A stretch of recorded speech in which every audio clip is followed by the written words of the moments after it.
بسم الله الرحمن الرحيم.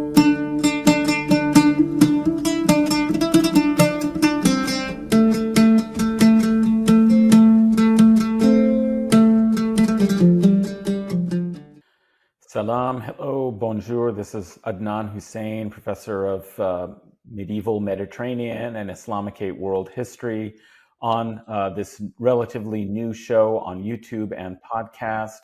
I welcome you all in our continuing discussions on Palestine, and I just want to remind listeners and viewers of the 7-part series, Palestine and the World, History in a Time of Genocide Denial, that I did with my colleague Ariel Salzman in 7 parts. Part 4 just came out very recently, and look forward to the remaining episodes in that longue durée historical series of reframing the situation in Palestine. That we've been having these kinds of discussions periodically over the course of the ongoing genocide over the last 2 years in Gaza, and of course the broader history of 75 years, or as we would like to suggest, even longer in our historical frame, that we're going to be having another episode today to look at the situation, but much more about what's happening currently in Gaza. So I'm really delighted to welcome a new guest. And before I introduce them, however, I do need to remind you, listeners and viewers, that this is a relatively new channel. Please do like this video and other videos that you come across from this channel. Share them if you can on social media. Subscribe to the channel. If you listen on podcasts, please do give a rating and review. Help us overcome, at least in a small way, the algorithmic suppression on independent and radical left voices on these kinds of topics, on history, geopolitics, and of course, above all, on the state of Palestine and the Palestinian question. You can also support the channel. Video is costly. I have an editor, and he needs to eat too. So if you can support us, we welcome that. But all of our educational content will always be free. If you can support, go to patreon.com/Adnan Hussein.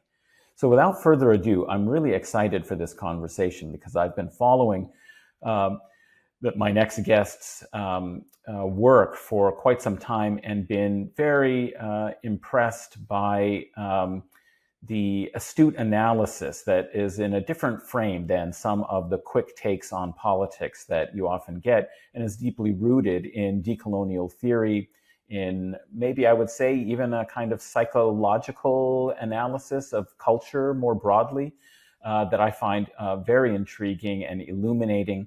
And so I'm really delighted to welcome onto the show Abdaljawad Omar, who is a Palestinian writer and scholar whose work you can find very frequently and regularly on Mondoweiss, and of course is also a frequent guest on the Millennials Are Killing Capitalism podcast, a wonderful other resource that you should all be listening to. Abdaljawad, welcome to the show. Thanks, Adnan. Thanks for having me. Oh, it's wonderful. I've been looking forward to this actually for months and months. When I first thought, I really want to talk with Abdaljawad because he has these fresh insights. And very recently, you published 2 pieces, one after the other, that I think actually go very well together and are very related together. The first was about the chaos of aid distribution in Gaza is not a system failure. The system is designed to fail, where you were looking at not just the apparent collapse of humanitarianism as it had been practiced, in the past, but as you called it, its consummation under conditions of settler colonial necropolitics. And I want to ask you what you meant by that and that larger frame, and more about your analysis. But just to mention that I also hope we'll get a chance to talk as well about a more recent one about gangs in Gaza that are, of course, associated with this new regime of aid distribution. But before we get to that, I just wanted to come back to this. What did you mean when you said that it's not just a collapse or a failure of this former regime of humanitarianism, but it's actually its consummation under conditions of settler colonial necropolitics? Well, I think it's quite pertinent to take a ride back a bit in history in this kind of link or relationship between colonial wars and humanitarianism more broadly, because we should quite remember that humanitarianism was actually born, in the belly of empire building and modern contemporary colonialism. It's not a negation of it. It's actually one of its, if you want, techniques, which wanted or sought to, at some extent, to make wars more humane, but at the same time to contain, the colonized peoples through these kind of gestures of containment, relief, that are sometimes immediate, but actually structurally do not change, the rules of the game or the structure and the logic of inequality between, the imperial core and the periphery. So from the outset, at least, humanitarianism was nothing but this kind of intimate shadow of colonial war, specifically since the 19th century. And it would, of course, go through different mutations until the mid 20th century and in the wake of the Second World War, where this new architecture of laws, norms would be built alongside, this whole Bretton Woods apparatus that the U.S. Specifically was, a harbinger of, or an inventor of, to build this kind of liberal international order. So this idea that humanitarianism in any sense actually represents some sort of negation should be removed from our analysis. And we should also speak to the relationship between humanitarianism and Israeli settler colonialism, because for a long time, and specifically after the ethnic cleansing of Palestine, because in the period within the context of the Second World War, and this is perhaps one of the historical echoes of how Israel in that period was capable of conducting this mass ethnic cleansing, massacres, destruction of Palestine, and the depopulation of its people, in the very period where I think there was a suspension of most of the rules, norms, and laws that govern actually war. But in the wake of the Nakba, Israel had to some extent abide by that logic, or at least, I wouldn't say abide, but at least use it and effectively build on it its own legibility and legitimacy in the eyes of the international community, or I don't like the word international community, but in the eyes of the new rules and grammar of the empire and its regime. So that's what would actually happen, and in essence, what that meant is that Israel, for instance, would commit a massacre, but that massacre still had to be made legible through this grammar of humanitarianism. So if we go back to all the Gaza wars previously, you would see, for example, the killing of children, but then Israel will, find a way to, first of all, blame the Palestinians for it, to make it proportionate, to speak to humanitarian logic embedded within it. And at the same time, it wouldn't, while it did practice and still practice forms of collective punishment, but now in this kind of hyper naked way of actually total destruction of Gaza and the total targeting of its population. In these episodes, it would calibrate the massacre depending on the level of pain it wanted to actually impact, but still have a working relationship with institutions like the International Red Cross or Save the Children or UN organizations who would distribute aid or would be, part of the architecture of how war operates, in the sense of how, Israel would be doing the killing, but these institutions would record what's happening and at the same time provision some sort of relief for the people of Gaza, and therefore make the war and the massacre itself that would happen in 2014 or 12 or in any other episode of violence more legible and more legitimate in the eyes of the world. And what we're seeing now, Adnan, is that, Israel, for the long time, despite the fact that it had this working relationship with these institutions, and here we can actually trace, you can go back in history and trace the many conferences that would happen, for instance, between the International Red Cross and the Israeli army. Like, it wasn't, it was actually an intimate, if you want, relationship where the army would voice its concerns, but at the same time, the international institutions that are given the mandate of taking care of these, laws and norms and ensuring, that they're applicable in the context of Palestine, will also be intimately engaged with the Israeli military at the same time. However, I think that there's two elements here. One is that Israel has grown sick of trying to make itself legible, because there is this kind of fascist impulse that is not only confined to people like Ben-Gvir and Smotrich, because I think they represent some sort of collective unconscious of Israeli society, but this idea that we should unleash power. And we have the power, we have weapons, we have American support, we have European support, we have continuous flows of arms, etc. So why are we limiting ourselves by engaging in this kind of legal restrictions, this kind of what is called sometimes in the literature, this kind of courageous restraint? Like that's how it's usually framed.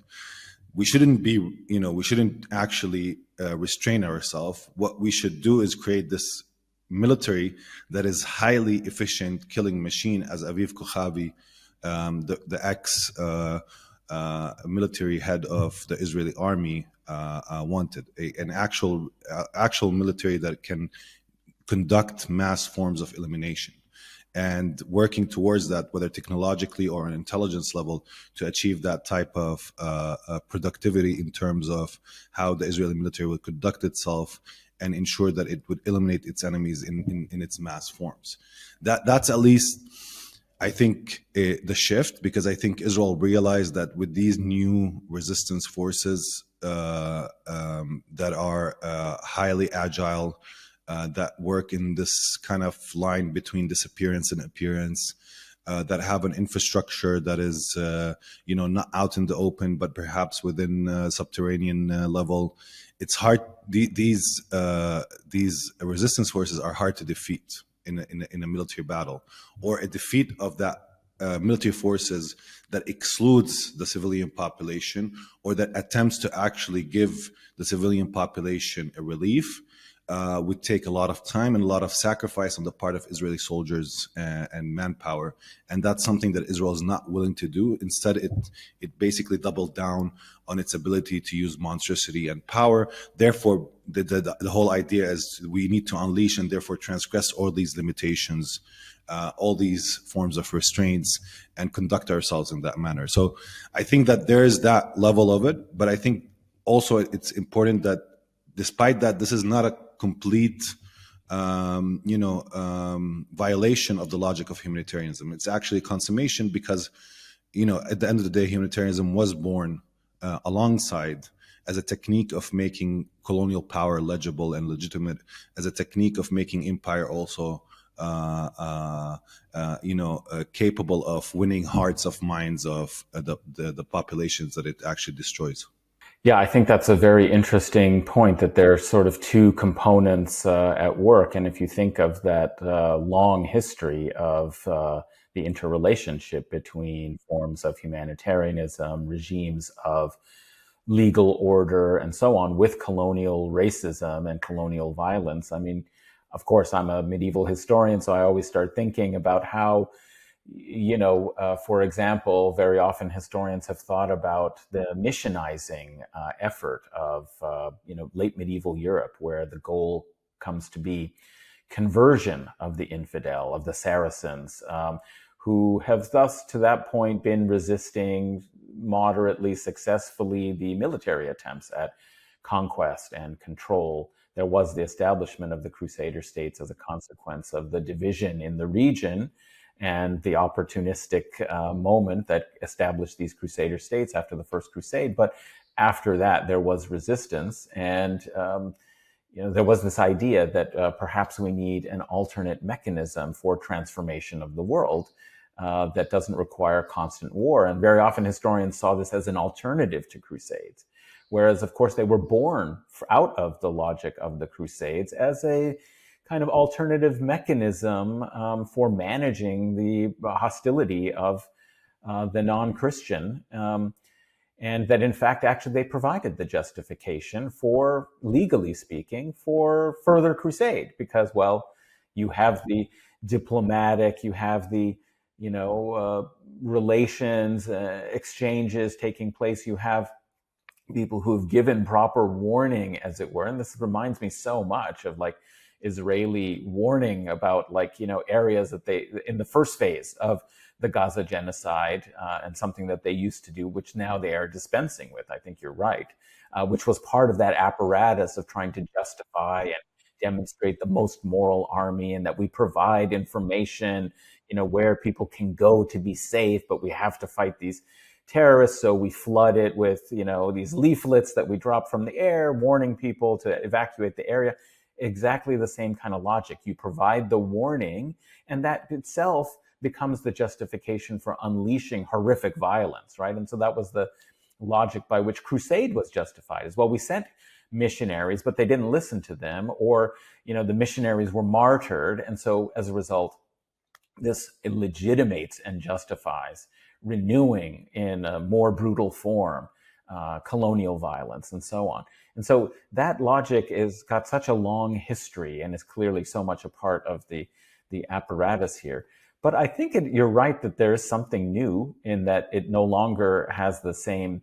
I think the impunity has gone to such a level that Israeli military and political figures have discovered that perhaps there aren't any limits. This is maybe a question that before they thought there were certain kinds of limits, and they would operate within the logics of those to some extent, strategically transgressing them and so on, to constantly try and expand those limits. But as a consequence of the Gaza genocide and the impunity, for Israel's genocidal assault in the West in particular, but we have to say also the failure of any intervention on a kind of concerted or coordinated effort by anybody in the world, other than a handful of non-state actors and sub-state actors and one state, being involved in attempting to assist and aid the Palestinian resistance,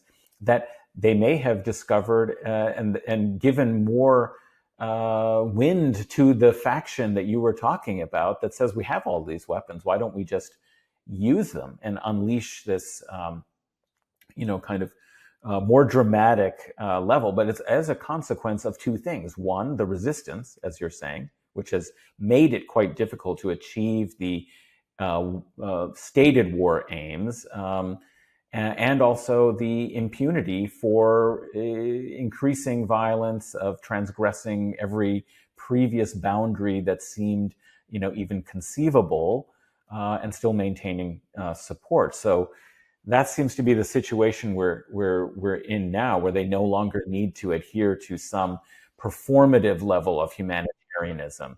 But you, in your article, went further, and I would just also say that, of course, these UN agencies and aid organizations, that was a very interesting and important point, that they, despite having hostile goals, in some ways, to Israel's goals, which is the elimination of Palestinians, that nonetheless they coordinate and they work so intimately and closely in the past that there was a kind of mutual dependency in a way in which they performed services for, the legitimization of Israel's occupation, both in the West Bank and in Gaza.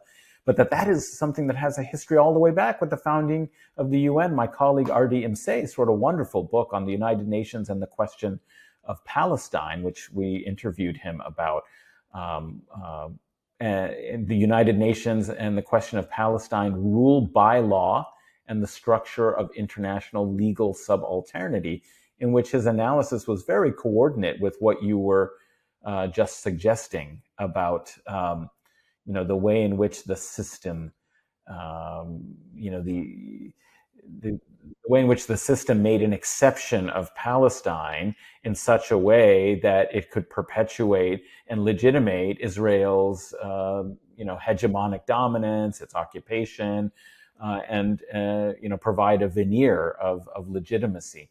So dispensing with those is quite astonishing that we've definitely entered a new phase. But in your article, you went further and talked really about what the consequences and meaning of this new model of aid is, and the tragic consequences of that, and what it portends really for the future. Because as we do in our series, Palestine in the World, Palestine is really a harbinger of the logics of this kind of system and of resistance to that system, that is a model that gives us a sense of what the anticipated future will be. In fact, actually, that's what's being fought over, is what is the future of the world?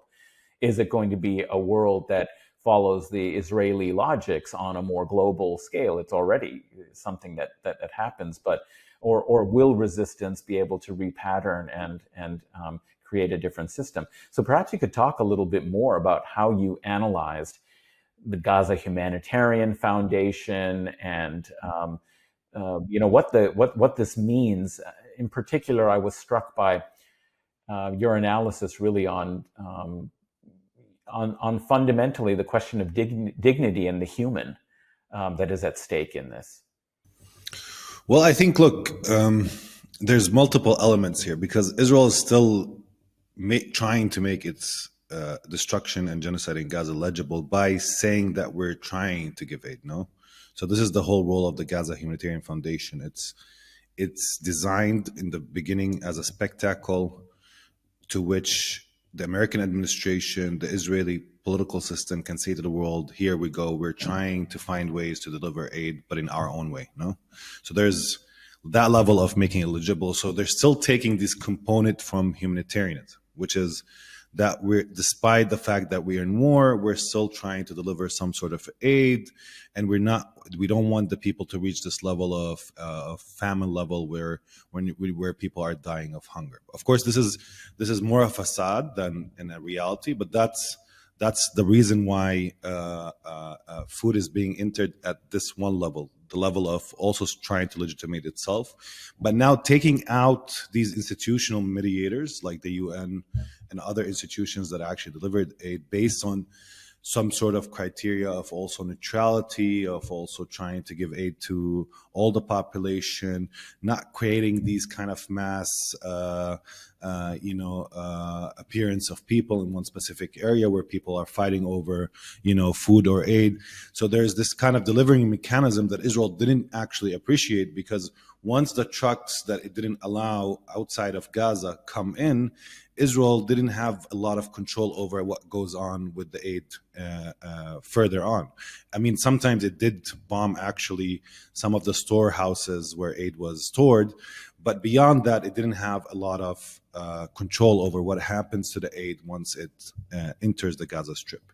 With this new mechanism, it actually can, not only take away these institutional mediators with their insistence on neutrality, objectivity, and giving aid to the population based on their needs, which means that there's also this sense of at least dignity. There's no fights around aid distribution like the ones we are seeing now occurring and happening. What it actually attempts, Israel, is not only to control the flow, so how much aid enters, but to control also where it is distributed, to create these scenes where people are gathered in, fighting over whatever limited amount of food and food packages are available, and at the same time create the scene for new massacres. So this is the sort of the brutal logic that is happening and unfolding at the current moment. It's a design of a massacre where you can come take food, but you risk your life. That's one element.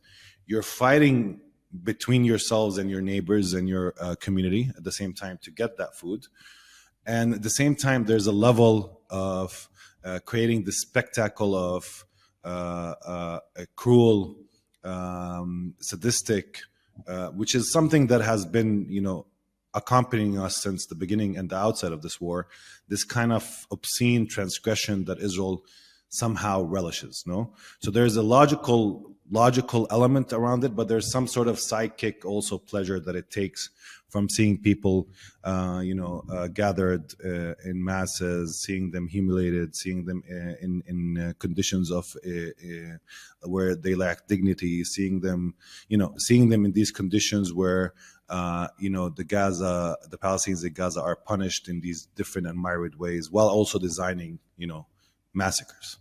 But I think the other component of it is, of course, Israel is now empowering, if you want, new mediators between it and itself. So by taking out these institutional mediators like the UN, and I think this is where the gangs come in as well, you have new mediators, new brokers, new,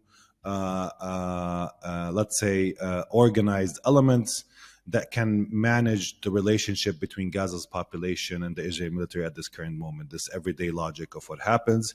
And lastly, what I would say about this is that if we're talking about a situation where Israel is not allowing any food, then we will have actually more pressure to end the war. No, that's one element. But if you allow enough food for people to fight over, not only do you get to expand the horizon of the war in terms of time, because there will be less pressure from the world for you to do anything. At the same time, what you get out of it is you get, an social and moral collapse within Gaza, or the attempt to create and induce that social and moral collapse. Remember, Gaza's society is highly conservative. It was confined for a long time. It holds a lot of religious sensibilities, generous, welcoming to the stranger, neighborly relations. These are all part of the community's fabric. Now, this is not to say that it's, a utopian social system. Of course, it has a lot of, different elements, but there's a sense of community that overrides even the individual, which is sometimes also problematic. But in many essences, when you create these situations, this is part of also the strength, if you want, of Gaza society going through these 2 years of war, but still, not in this kind of, everybody out to eat everybody else, type of condition. Which usually American movies, despite the apocalypse, it seems that people also find and manage to help sometimes each other, and of course at times fight among themselves. But when you allow some food, there's an inequality of hunger, and that is it's harder than for everybody to be hungry. It's one thing to be equality, to have an equality of hunger, to have an inequality of hunger where some people are getting food and others are not. And this is the current situation. It's actually creating from the aid distribution also a mechanism not only for internal and fighting, not only between people who are fighting to feed their own family and kids and would prioritize that over anything else, but also would create this sense of inequality of hunger where some people are eating and others are not. And that creates a situation where, that, as some friends in Gaza would say, that are tougher than the massacres themselves, because as long as the community feels that they're in this together, that they have a sense of respect and love for each other, there's still some, despite the antagonisms internal, there's some still moral coherence around people's actions. Once that starts to being eaten up, it becomes more problematic for people. It becomes more harmful, if you want, or more damaging to their own psychic ability to withstand what's happening at this current moment. I think that's actually a very important point and a very important insight, because there's two components, it seems to me. One is, just as you were saying, letting in some aid, but controlling how it gets distributed takes pressure off of Israel. But also the creation of mechanisms of creating conflict and inequality, within Gazan society. The scenes of chaotic, every person for themselves sort of behavior that's created, which stands in complete diametrical opposition to the images that we've been receiving of heroic solidarity and communal collective resistance at every level, has been quite an empowering and inspiring image to the world that suggested that the Palestinian people, despite the brutality of their oppression, of the occupation, of the slaughter, of the deprivation, have maintained their human dignity through their collective solidarity. Now, of course, there were problems, as you say. It's not as if it's just a utopian kind of vision, but that presented a very alternative, different kind of vision of collective society that stands completely, totally against the attempted image to portray and represent this as a war of civilization. I mean, we've had this discourse and language. It is always the language of the colonizing settler discourse to characterize the inhumanity, barbaric savagery of the native, of the indigenous. And instead, what the world has seen is the barbarity and savageness of the occupier, with heroic resistance by simple people banding together, suffering together, but maintaining their dignity, refusing to give up. So what this can do is undermine and justify, in some sense, the scenes of chaos and of undermining that solidarity, the neoliberalizing through aid, the corporate military neoliberalizing of the aid, creates a condition where the narrative can be, look, these people really just are, savage, barbaric animal, it's chaos. What can you do? These people can't govern themselves. They need to be, there's nothing you could do with them. This is the sort of Zionist kind of approach. And so I see that it's functioning in two ways that you've identified that is very useful to take away those mediating institutions so that a new logic of humanitarianism can be inculcated. But you mentioned, you have a second piece, and you've come to this, basically the question of these gangs, what they do, how they're associated with this new regime of so-called humanitarian aid distribution, and what its kind of social and military goals are, really how it fits into what you call the settler colonial necropolitics. But perhaps we can talk a little bit more about this whole problem in question of that is a threat to Palestinian society, to Gazan solidarity, of these gangs. And you talked in your Gangsters in Gaza piece from June 9th, the most recent one, just a few days ago. You talked about this, that the musta'ribin, that is those who are cultivated as, infiltrators and appearing to be, Palestinian, musta'rab, that is those who have, taken on like Arab identity or pretending to be Arabs, shatters the mirror through which Palestinians see themselves. Maybe you could start there with unfolding what you think is going on here with the cultivation of these and the boundary that you talk about between collaborator and enemy that is being not exactly erased, but complicated and made obfuscated. Well, I mean, it's not a new phenomena as well. We'll speak to it, and I'll try to with Al-Qassam brigades, they actually released a video of an operation where they actually take out some of those involved in Israel's new setup of gangs in the southern part of Gaza, specifically around Khan Yunis and Rafah.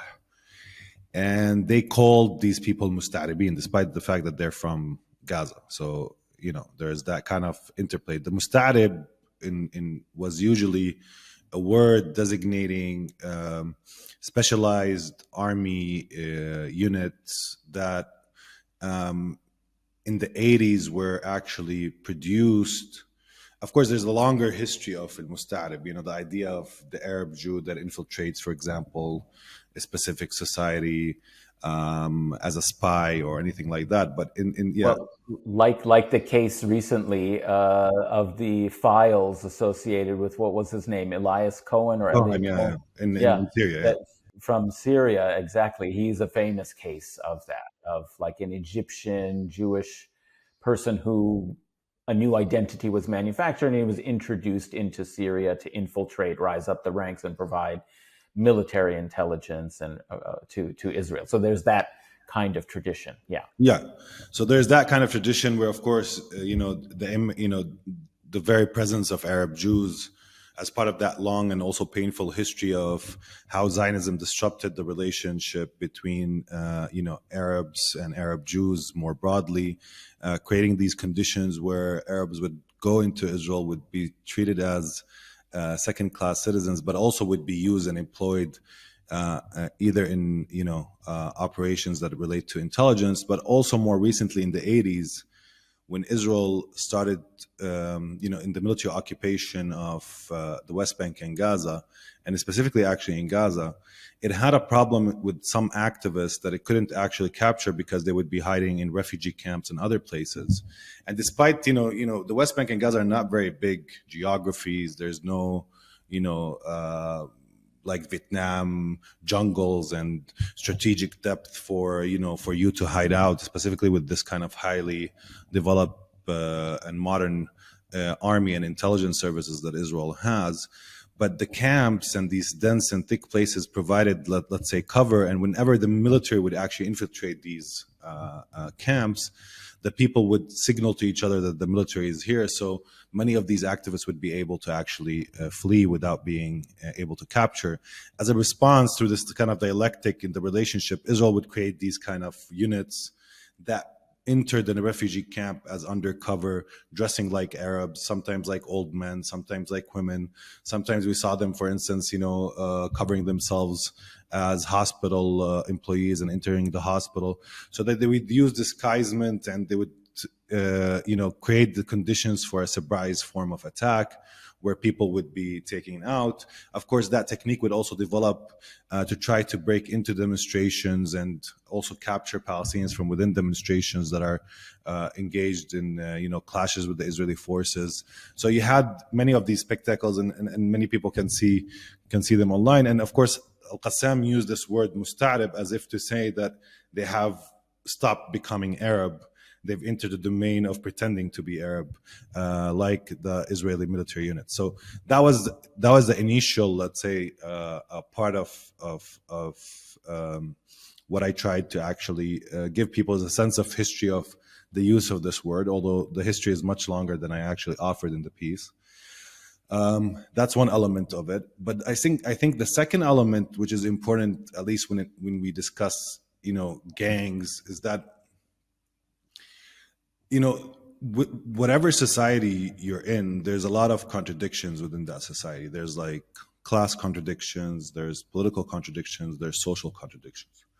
One of the ones in Palestine is not only on these lines between, people from the camp, village, and of course city, not only class between working class and, petite bourgeois Palestinians,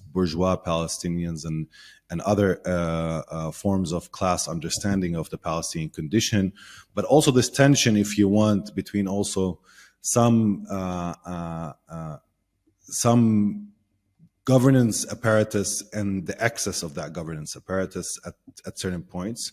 And we should remember Hamas has governed the Gaza Strip for around 17 years.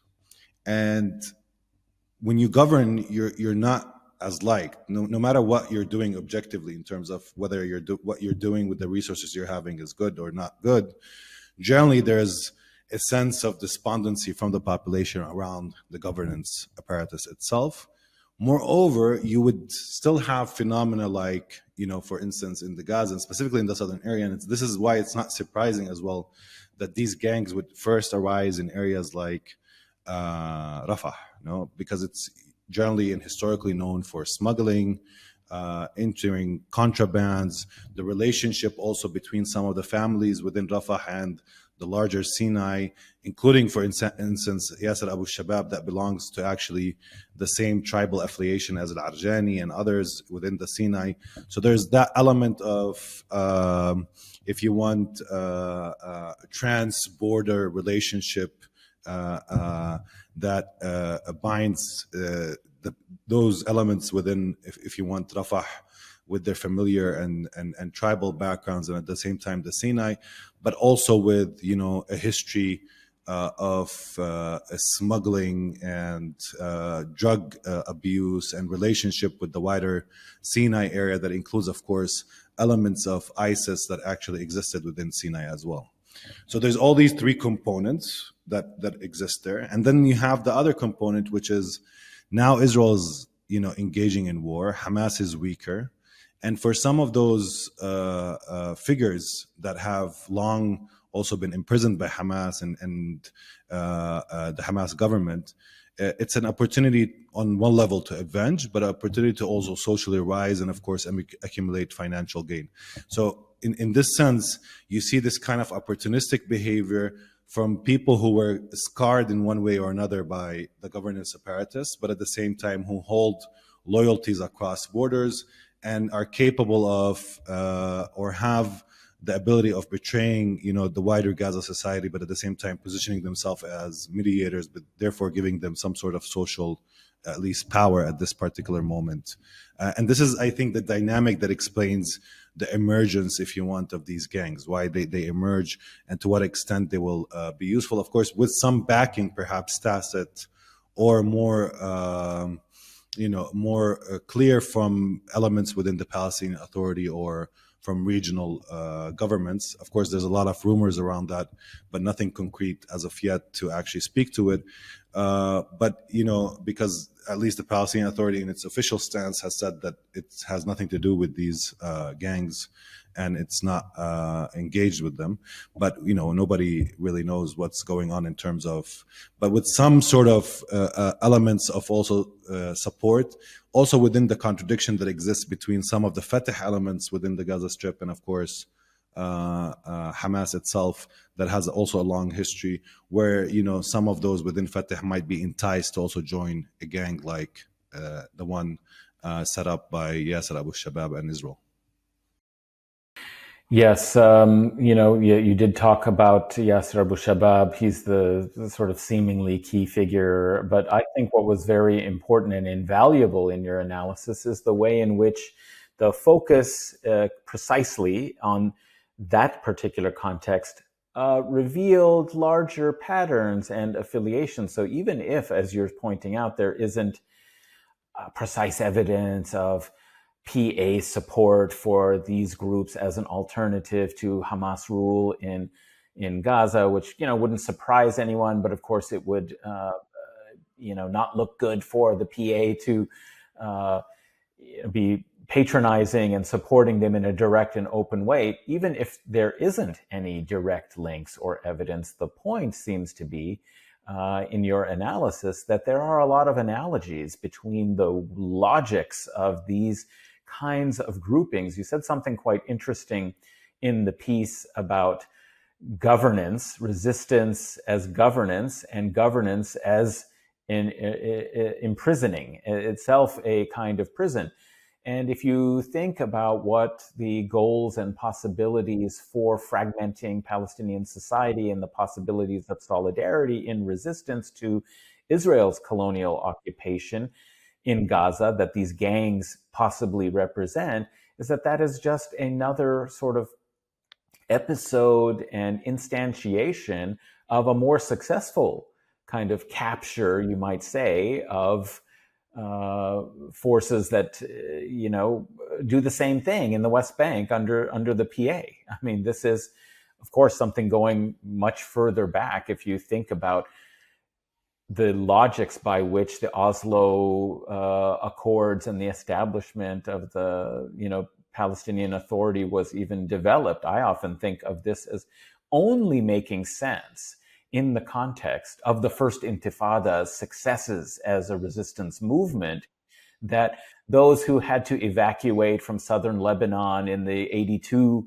in the early 80 period of direct confrontation and resistance, and had to go to Tunisia, and were now outside of the scene, and popular resistance actually in Palestine, in the West Bank and Gaza emerges that is really threatening to Israel's control over the society, is that they brought in essentially a group that at that point was not really relevant in the direct, struggle for Palestinian freedom, and brought them in as a kind of comprador institution as an alternative to, destabilize in some sense, provides a certain kind of stability, but to undermine, resistance. So it seems that there's like a broader logic of what exists in this, as you called it, zone of negative sovereignty that's created, in certain forms of Israel's colonial occupation strategies and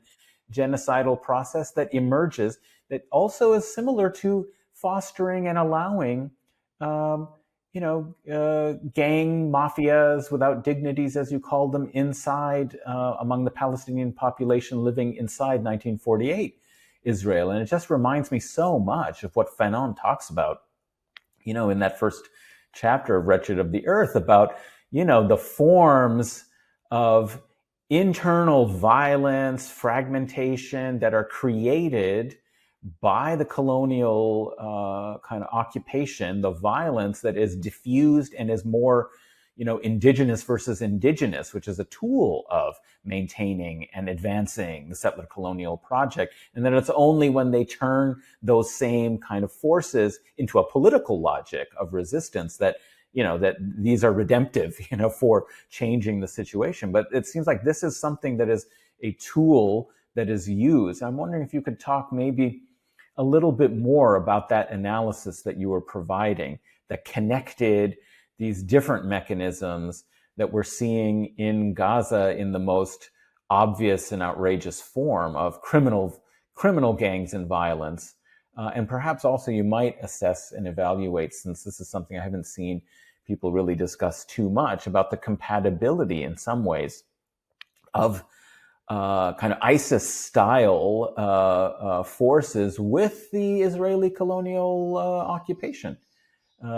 That seems to be something that is not really discussed very, very much in this context as well. It's only used to sort of say, "Oh, Yeah, how terrible." it's used. I think with ISIS sometimes it gets it becomes a label for a lot of things. Yeah.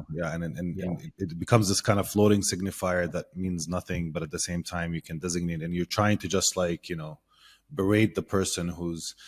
Look, I think with these gangs, what is not promising about them from an Israeli perspective is three things. Is that, first of all, they don't have family cover. Nobody's really giving them familiar tribal cover.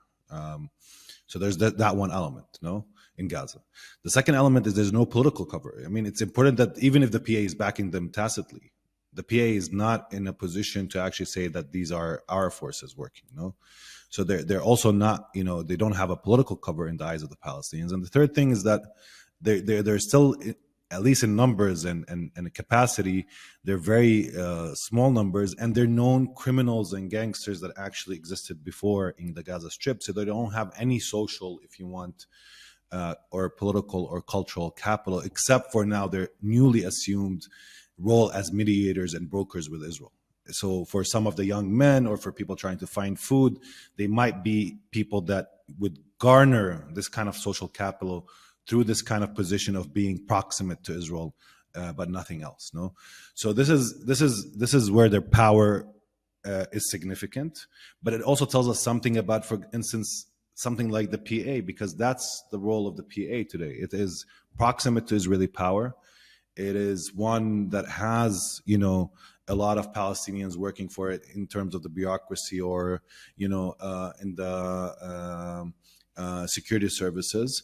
But while the PA has this kind of history of national politics that it kind of flaunts, that kind of, the PLO and its revolution in the 70s and 80s, and it has this kind of historical legitimacy. In fact, its role, it's not that different than the one, slowly being created for Abu Shabab. And this is why I don't think Abu Shabab is a new phenomenon. I just think that he doesn't have the necessary social and symbolic capital. But it's something about this war where, every phenomenon is kind of naked. This is, war is naked. Humanitarianism becomes naked. There's something about this war that even forms of collaboration and cooperation with Israel within the war is also quite bare, rather than covering themselves up with either nationalist history or, another form of narrative that is being, concocted. But I do agree with you that when it comes to Fanon, of course, violence could turn internal, and this is one other prospect of where Israel's success in at least finding some Palestinians to work with it and to hold guns against the resistance is important, because it also creates a more of an internal contradiction, and I wouldn't say a civil war, but it creates a problem of violence now having to be allotted both to Israel, but also internally, which creates sometimes also a lot of problems, because when these men are engaging, at the end of the day, they still have loved ones, they have fathers, they have mothers, they still have a community around them, and it always creates in the long term quite a lot of headache and problems for many Palestinians, for the Palestinian society and its ability to remain intact. That's another level of it.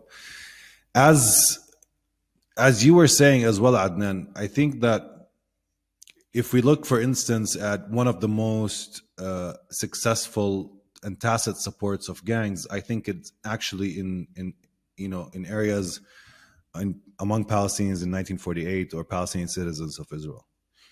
But again, this is where there's an internal dissonance that actually creates it. I mean, Palestinians in 1948 are quite a distinct group, not only because they hold Israeli citizenship, not only because they deal in the everyday, in work, in life with Israelis also on some level, and because they have this kind of disposition that it's quite hard, and on the one hand being part of the Israeli society more broadly, on the other hand still holding on to some sort of cultural or political identity called Palestine.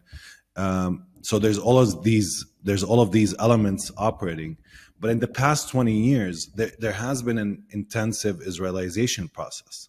And what it seems to me that Israelization means two things. It means, on the one hand, that there's the educated middle class that is now fully within the parameters of Israel's high-tech medical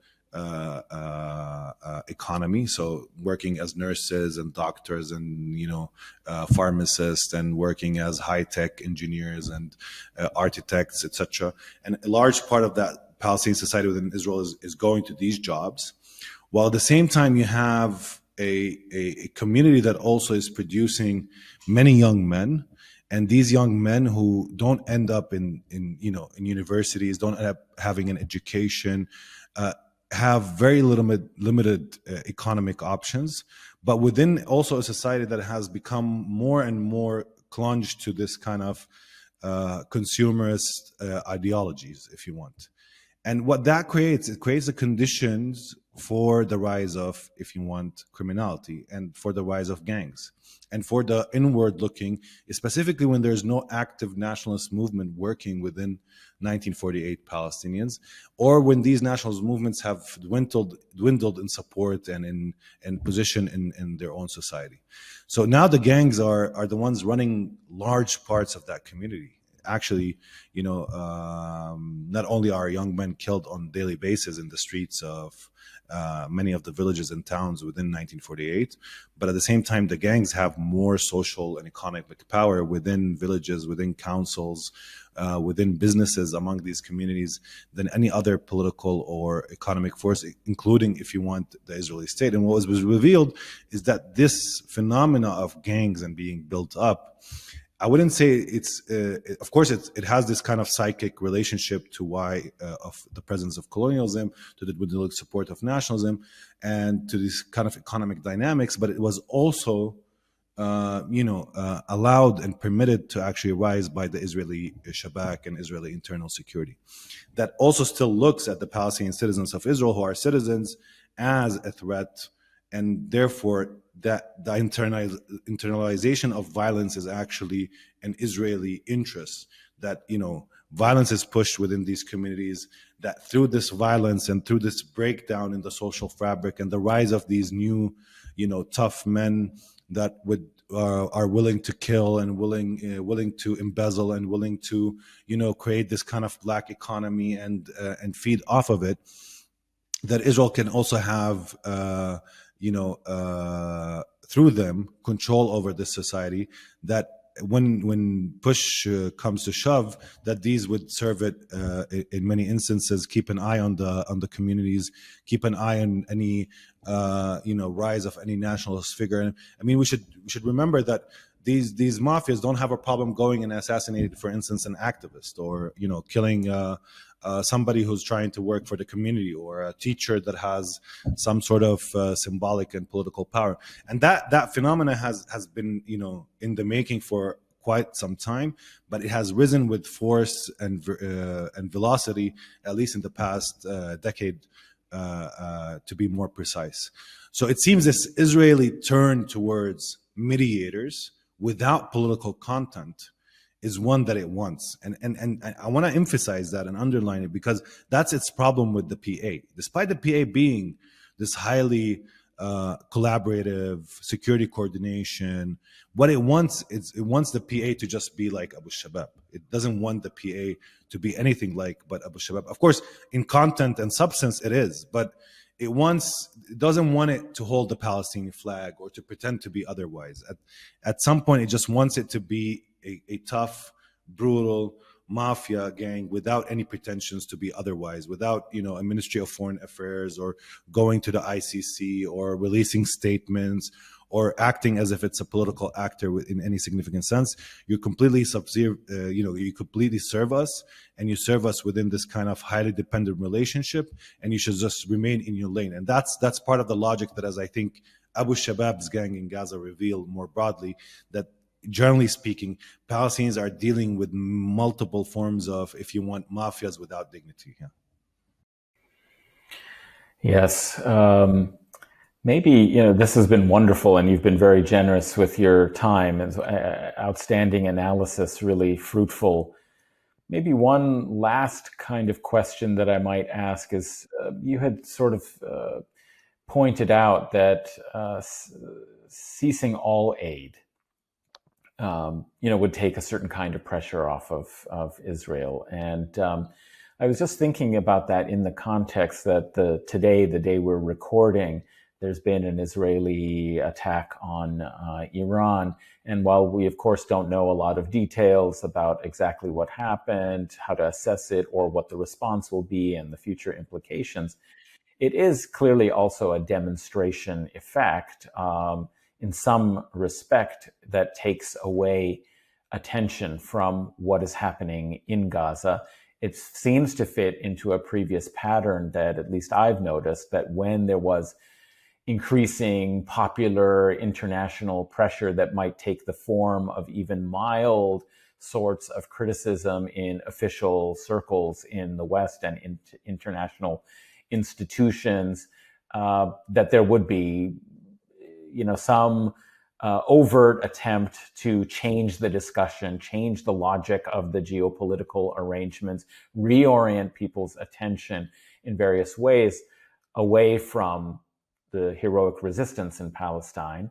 And so it seems to me that might be an index in some ways, that even that attempt to manage through these gangs and through these alternate aid organizations, that nonetheless there was some pressure politically that has been building recently, that hasn't been possible through these mechanisms to completely dissolve by letting in some aid and so forth. And that even in some ways, the spectacle of those concentration zones, we call them even concentration camps within the concentration camp of Gaza, the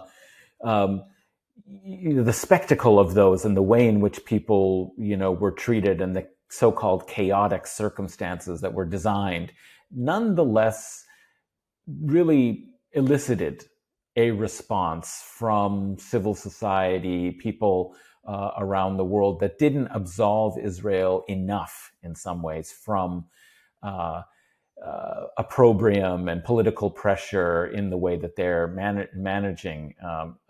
And that we've seen this sort of building. And I don't know if you have any further analysis, if you agree that perhaps it is an index, that there still was some kind of pressure, but perhaps also if you have any thoughts on, on that pressure. Has there been any change? Do we find it worthwhile or meaningful to be analyzing any kind of a shift in global outrage that might take on a more political form, meaningful form of pressure on Israel. That, a kind of attack on Iran certainly, might dispel that or reorient it. But I'm wondering what you think about that situation and those conditions.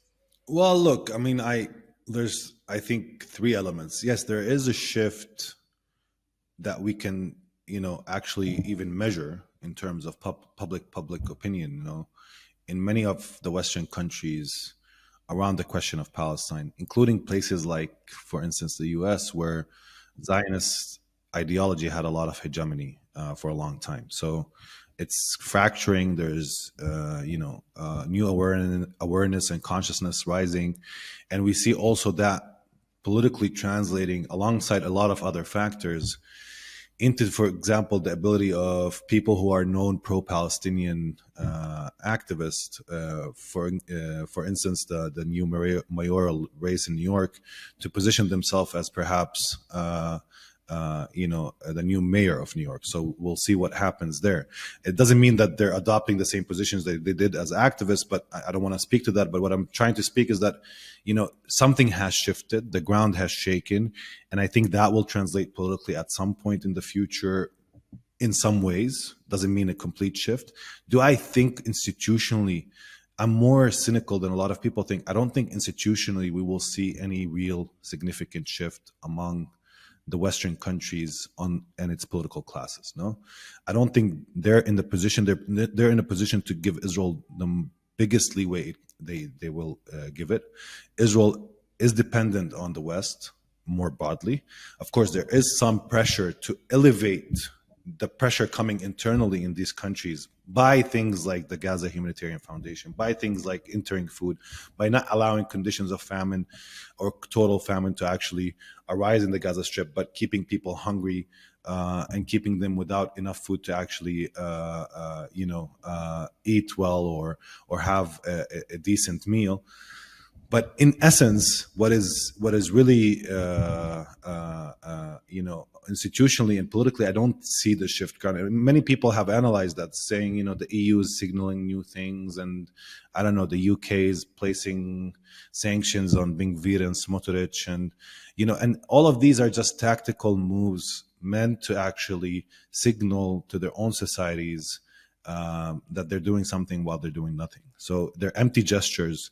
Now, that they have to do this is already indicative of a politics on the ground level, on the grassroots, that is pressuring them to do something, which is a good indication. It's pressuring them to be more consistent. It's pressuring them to be more. But I think that at this particular moment, I don't see an institutional change in the West happening. And that's why I don't think that necessarily this Israeli attack on Iran can only be framed within a politics of distraction, because it's way too risky to attack Iran on that basis alone.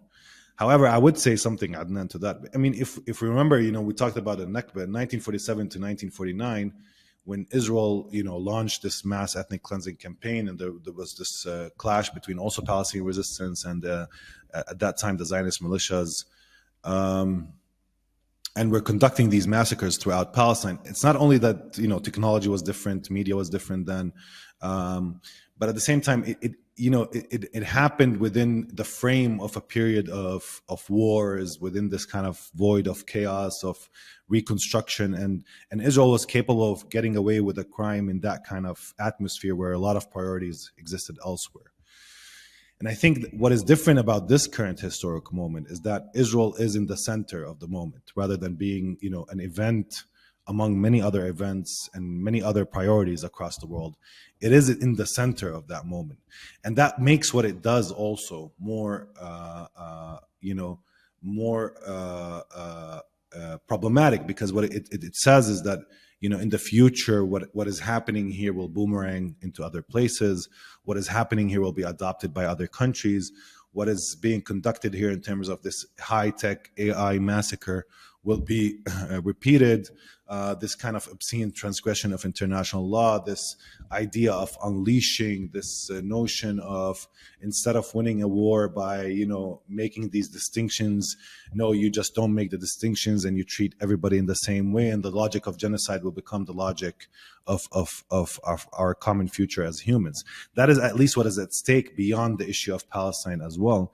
And I think that's quite, that is one of the problems that Israel faces and the contradiction that Israel faces, where the specter of a larger war makes the genocide in Gaza or perhaps in the West Bank tomorrow or in other places less, if you want, a sideshow to a bigger, if you want, fight or takedown between.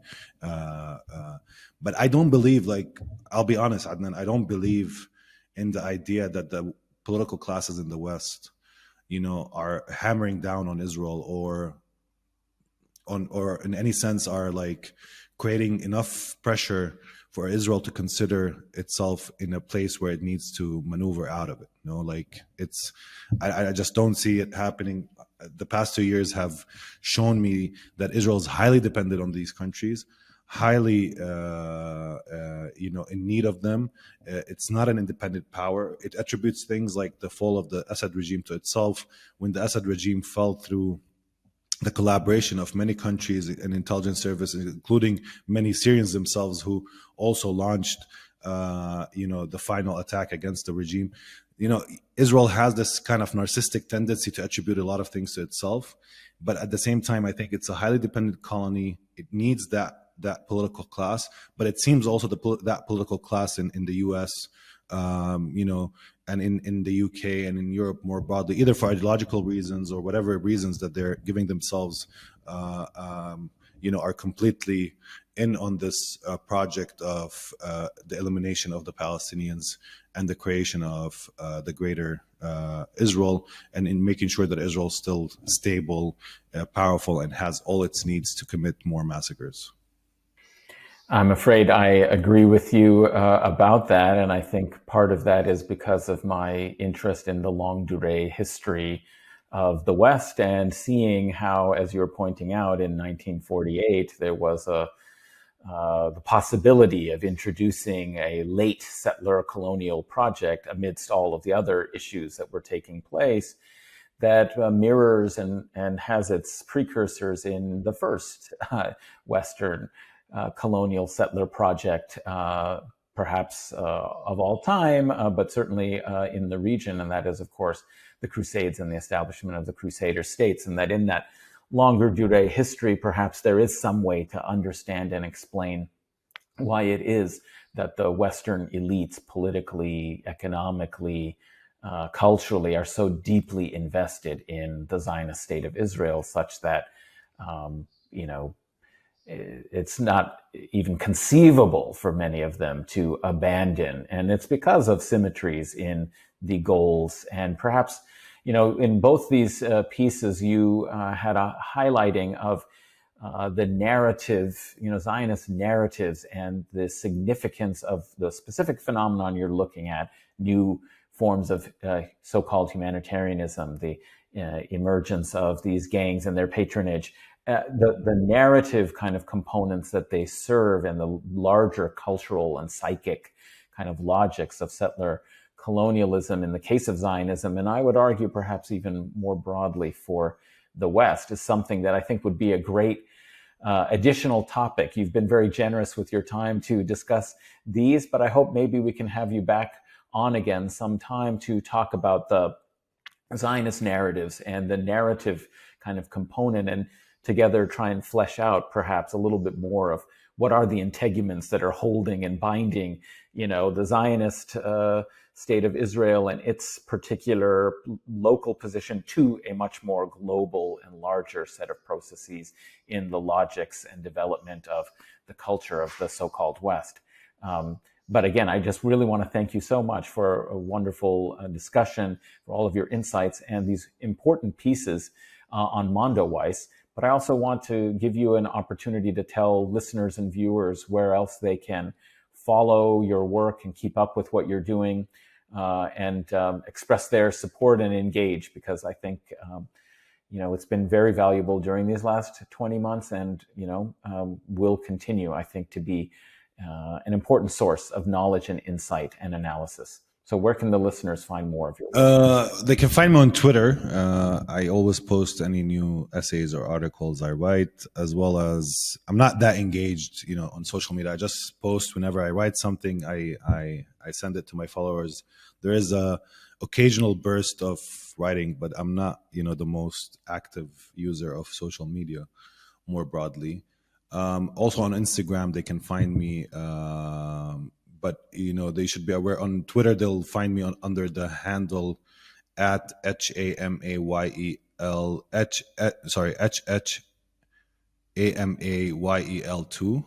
and at Instagram they'll find me under Aboud Hamail. So it's a different name than the one you're seeing on the screen now. Yeah. Okay. Well, we'll put those in the description to the videos and the podcast episodes, so people can stay in touch and know where else you're doing work besides Mondo Vice. They can keep in touch with that. And of course, you're regularly on Millennials Are Killing Capitalism. So again, I want to plug that and thank Jay for putting us in touch. I hope again that we'll have another chance maybe to talk about the other topic that I just mentioned. But I want to thank you again. And listeners, don't forget to like, share, and subscribe if you can support